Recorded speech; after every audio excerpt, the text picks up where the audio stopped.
Hello बच्चों, कैसे हो आप सभी बच्चों। आज हम अपना नेक्स्ट क्वेश्चन करेंगे, question number 7 from the exercise of 8.1 10th class maths introduction to trigonometry. तो यहाँ पे मैंने जो है कोई क्वेश्चन लिख लिया है।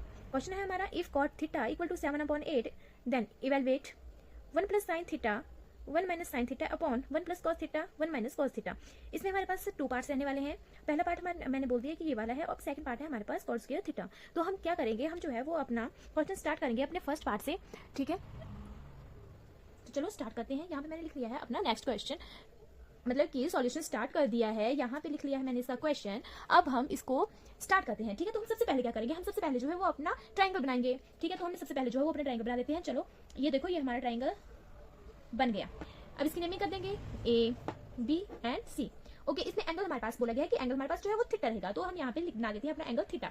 ओके, अब जो है हमारे पॉइंट सी पे जो है वो राइट एंगल रहेगा, मतलब कि 90 डिग्री का जो है वो एंगल रहेगा। तो अब ठीक है, तो अब जो है वो हमारा कॉट बोला गया है कि जो कॉट थीटा है वो कितना है, 7/8 है। ये हमारे पास जो है वो गिवन है। गिवन कॉट थीटा किसके इक्वल है, 7/8। तो जो है वो कॉट हमारा किसके इक्वल होता है, हर बोल पंडित बद्री प्रसाद। ये आ गया हमारे पास कोसिक, ये आ गया सिकेंड, ठीक है, और ये आ जाता है हमारा कॉट, ठीक है। तो यहाँ पे जो है ये आ गया हमारा बेस एंड परपेंडिकुलर, ठीक है। तो बेस है हमारे पास BC, ये आ जाता है हमारे पास 7, ठीक है। ये हमारे पास 7 आ जाएगा और ये हमारे पास 8 आ जाएगा, लेकिन साथ में जो है वो पॉजिटिव नंबर लगेगा। यहाँ पे मैं आपको मैथमेटिकली बता देती हूँ कि कॉट थीटा जो है वो आपका होता है बेस अपॉन परपेंडिकुलर के, ठीक है। तो हमारे पास जो है वो BC आ जाता है, BC अपॉन AC। BC आ जाता है हमारे पास 7 और AC है 8। तो BC आ जाता है इक्वल टू 7K और AC आ जाएगा हमारा 8K, और K क्या आ जाएगा हमारा, K इज अ पॉजिटिव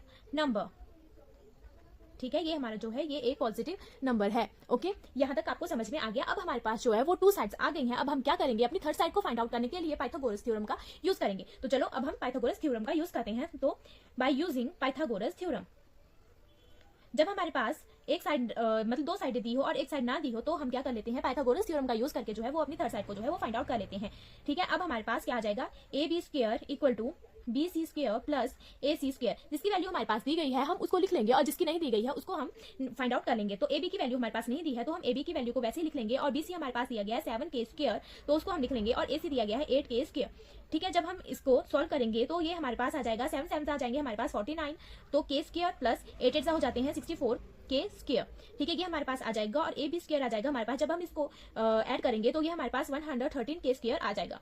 अब हम क्या करेंगे, AB को एक साइड रखेंगे, जब स्क्वायर दूसरी साइड चल जाएगा तो वो अंडरूट बन जाता है, ठीक है। तो K², ठीक है, यहाँ पे स्क्वायर भी है हमारे पास K के साथ, तो उसके स्क्वायर के साथ जो है वो आपका ये कट हो जाएगा, ठीक है। ये कट हो जाएगा, इसका मतलब K का जो है वो अंडरूट कैंसिल हो जाएगा। तो हमारे पास जो है वो AB आ जाएगा अंडरूट 113 और K के ऊपर अब अंडरूट नहीं रहा क्योंकि वो कैंसिल हो गया आपके स्क्वायर के साथ, ठीक है। तो हमारे पास AB की वैल्यू कितनी आ जाएगी, AB की वैल्यू हमारे पास जो है 113K आ जाएगी। तो हम जो है वो अपने डायग्राम में भी इसको इस वैल्यू को लिख लेते हैं। तो AB की वैल्यू हमारे पास आ गई 113K, बट 113 किसके हैं, वो है हमारे पास अंडरूट के। ओके, तो यहाँ पर जो है वो हमारा क्वेश्चन मतलब कि एक साइड, मतलब हमारे पास तीनों साइडें आ गई। अब इसके बाद जो है वो अब हम अपने साइन थीटा निकालेंगे, ठीक है। साइन थीटा निकालना पड़ेगा हमें, उसके बाद कॉस थीटा भी निकालना पड़ेगा, ठीक है। उसके बाद जो है वो हम अपना इस क्वेश्चन को यहाँ से सॉल्व करेंगे। ओके, अभी तो हम जो है वो अपने लिए मटेरियल इकट्ठा कर रहे हैं, ठीक है। अब हम यहाँ पे करते हैं, ठीक है। तो हमारे पास जो है वो अब आ जाएगा साइन थीटा। तो साइन थीटा किसके इक्वल होता है, साइन थीटा होता है हमारे किसके इक्वल होगा, हमारे पास साइन थीटा यहाँ लिख लेती हूँ मैं, ठीक है। देखो, पंडित बद्री प्रसाद हर बोल, तो ये हमारे पास साइन आ जाएगा, ये कॉस होगा, और ये जो है ये आपके पास टैन होगा। तो साइन आ गया आपके पास परपेंडिकुलर अपॉन हाइपोटेन्यूज। परपेंडिकुलर है आपके पास AC एंड हाइपोटेन्यूज है आपके पास AB, और AC है आपके पास, AC की वैल्यू हमारे पास दी गई है 8K, ठीक है। 8K हम लिख लेंगे, और AB की है अंडरूट 113K, K के साथ K कैंसिल हो जाएगा, और साइन थीटा की वैल्यू हमारे पास आ जाएगी 8/113 अंडरूट 113, ठीक है। ये हमारे पास जो है वो साइन थीटा की वैल्यू आ गई। अब हमारे पास जो है वो कॉस थीटा की वैल्यू हम फाइंड आउट करेंगे। तो कॉस थीटा के लिए हमारे पास होता है बेस अपॉन हाइपोटेन्यूज। तो बेस है हमारे पास BC अपॉन हाइपोटेन्यूज आ जाएगा हमारे पास AB, और BC की वैल्यू है हमारे पास 7K, और AB की वैल्यू है अंडरूट 113K।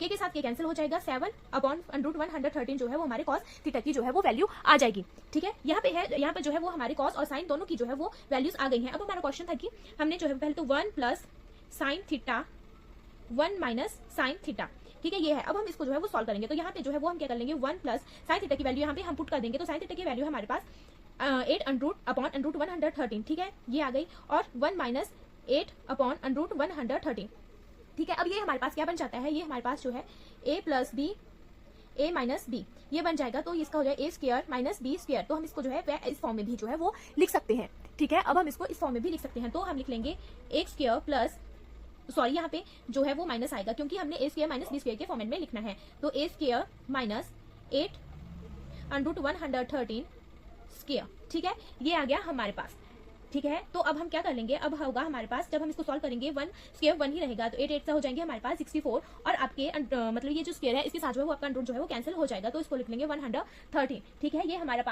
पास आ गया इसका, ठीक है। तो अब हम इसको जब सॉल्व करेंगे तो इसका जब एलसीएम लेंगे तो 113 माइनस 64 ये हमारे पास आ गया, ठीक है, ये हमारे पास आ गया।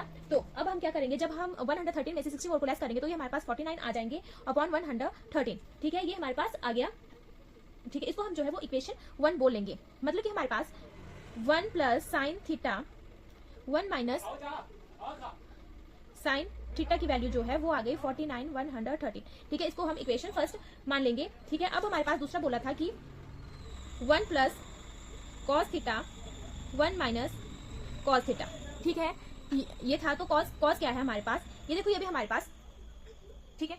तो सबसे पहले क्या हम कर लेते हैं, हम पहले वैल्यूज को चलो पुट कर लेते हैं, ठीक है। 1 प्लस कॉस थीटा की हमारे पास वैल्यू आ जाएगी 7 अपॉन अंडर 113 1 माइनस 7 अंडर 113, ठीक है। ये फिर से हमारे पास a plus B a minus B equal to a square minus B square, ठीक है। तो हम यहाँ पे लिख लेंगे a square minus 7 upon under 113 square. तो इसको जब हम सॉल्व करेंगे तो ये आ जाएगा हमारे पास 113। तो इसको जब हम सॉल्व करेंगे यहाँ से, ठीक है, एलसीएम आ गया 113 माइनस 49, और आपका जो है यहाँ पे जो आ जाएगा ये आ जाएगा आपका 64 अपॉन 113, ठीक है। तो आपकी 1 plus cos theta 1 minus cos theta equal to किसके आ गया 64 113, ये आ गया आपके पास सेकंड इक्वेशन। सॉरी यार आपको दिखाई दे रहा होगा, ठीक है। 113 जब हम इनको अब from equation first and second, तो from first and second equation यहाँ पे क्या आ जाएगा 1 plus sine theta 1 minus sine theta upon 1 minus cos theta, तो यहाँ पे प्लस है 1 माइनस कॉस थीटा, ठीक है। तो ये आ गया हमारे पास, देखो ये आ गया था हमारे पास 49 113, और दूसरी आ गई थी हमारे पास 64 113, ठीक है। तो ये कैसे आ गया 113 इंटू 113 अपॉन 64, 113 से 113 कैंसिल हो जाएंगे और हमारा फाइनल आंसर जाएगा 49 अपॉन 64, ठीक है। तो ये जो है ये हमारे पास जो है ये फाइनल आंसर है हमारा, ठीक है, ये वाला हमारा जो है वो फाइनल आंसर आ जाएगा। तो मैं इसको यहाँ पे लिख लेती हूँ, ठीक है। तो यहाँ पे आ गया हमारे पास 1 plus sine theta 1 minus sine theta upon 1 plus cos theta 1 minus cos theta, किसके इक्वल आ गया, ये आ गया हमारे पास 49 अपॉन 64। ये जो है ये हमारा जो है वो फाइनल आंसर है। ये थोड़ा लेंथी क्वेश्चन है लेकिन इजी है, ठीक है। अगर आपको समझ में आ गया होगा तो अच्छी बात है, अगर कहीं पे फिर भी क्वेरी होगी या फिर डाउट होगा तो आप जो है वो हमें कमेंट बॉक्स में बता सकते हैं। आप हमारा जो है वो सेकंड पार्ट है, इसमें मैंने बोला था कि हमारे पास जो है वो 2 पार्ट्स आने वाले हैं। तो हमारा सेकंड पार्ट आ जाएगा कॉट स्क्वायर थीटा, ठीक है, ये है हमारा सेकंड पार्ट। जैसे कि हमारे पास फर्स्ट पार्ट हमारा थोड़ा लेंथी था, थोड़ा बड़ा था लेकिन ईजी था, उसी तरह ये पार्ट नहीं है, ये छोटा सा है, हल्का सा है, ठीक है। इसमें बोला गया कि कॉट स्क्वायर थीटा को हमने फाइंड आउट करना है। तो हमारे पास जो है वो क्वेश्चन में बोला गया था कि कॉट थीटा की वैल्यू हमारे पास 7/8 दी गई थी, ठीक है, ये हमारे पास क्वेश्चन में गिवन थी, ठीक है, ये हमारे पास गिवन है। तो अब हम क्या करेंगे, अब हम लिखेंगे कि हमारे पास जो है वो कॉट थीटा किसके इक्वल होता है, कॉट थीटा हमारे पास होता है BC, जैसे कि हमारे पास क्वेश्चन में बोला था BC upon AC equal to 7/8। चलो मैं यहाँ पे भी आपके लिए डायग्राम डाल देती हूँ, ईजी रहेगा, ठीक है, ठीक है। BCA ये आपके पास राइट एंगल था यहाँ पे आपके पास, ठीक है। और ये हमने फाइंड आउट करके 113K निकाला था, ये हमारे पास आ गया था 7K जो हमारे पास क्वेश्चन में गिवन था, ठीक है, ये था हमारे पास। अब हम क्या करते हैं, हमसे पूछा गया कि कॉट स्क्वायर थीटा, ठीक है। तो कॉट स्क्वायर थीटा क्या करेंगे हम, cot square theta equal to cot theta square, ठीक है। तो यहाँ पे आ जाएगा हमारे पास 7/8 स्क्वायर, 7 7 49 8 8 64। तो ये जो है ये हमारे पास आ गया, हमारा फाइनल आंसर क्या आ गया, फाइनल आंसर हमारे पास आ गया cot square theta equal to 49/64। जैसे कि हमारे पास पिछले क्वेश्चन के पिछले पार्ट में आया था, इसी का जो फर्स्ट पार्ट था उसमें भी हमारा यही आंसर आया था, ठीक है। अगर आपको वीडियो अच्छी लगी होगी, क्वेश्चन आपकी समझ में आए होंगे या फिर आपको कहीं पे क्वेरी होगी, कहीं पे डाउट होगा, तो आप कमेंट बॉक्स में हमसे पूछ सकते हैं, हम आपको वहां पे जो है वो आपका डाउट क्लियर कर देंगे, ठीक है। अगर आपको वीडियो अच्छी लगी होगी तो लाइक कीजिए and share and subscribe. Thank you.